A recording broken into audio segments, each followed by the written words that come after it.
First of all, I have the feeling if I was an 18th century bod, I'd be the same person.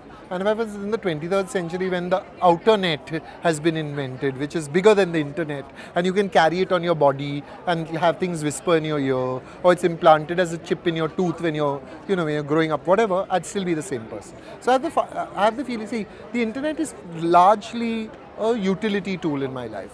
It's a part of technology. So in itself, it is neither good nor bad for me. It is one way of reaching people.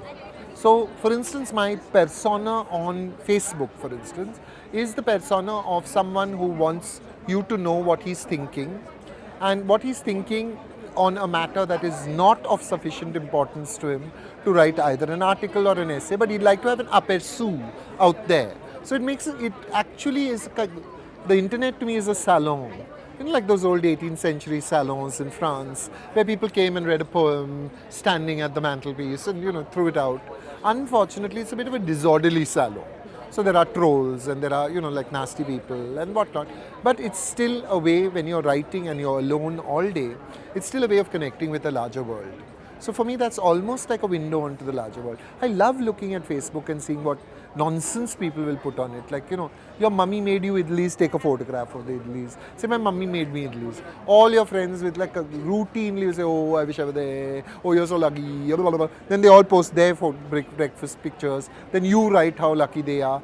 That's it actually fascinates me how much we can celebrate if we have a way to celebrate it. So there was a study back in the day apparently in America where they said anything that is measured becomes better.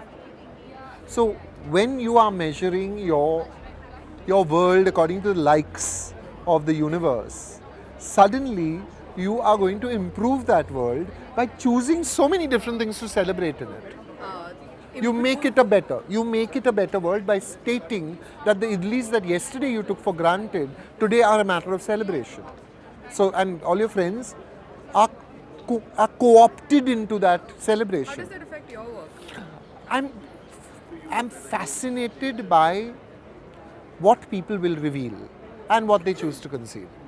So, a person who's been posting on Facebook suddenly will post and say, well, my mother has had her last burst of chemotherapy this morning.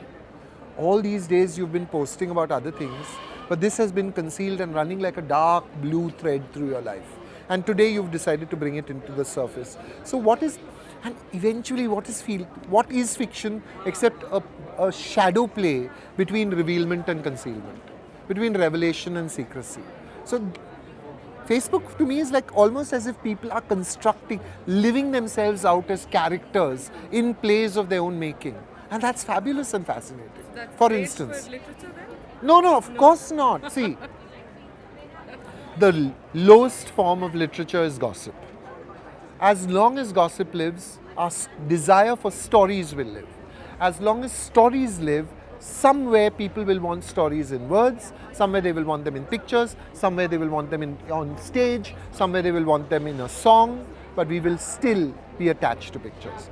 Literature will live as long as words live, and words will live as long as stories live, because words are the best means we have discovered to tell stories.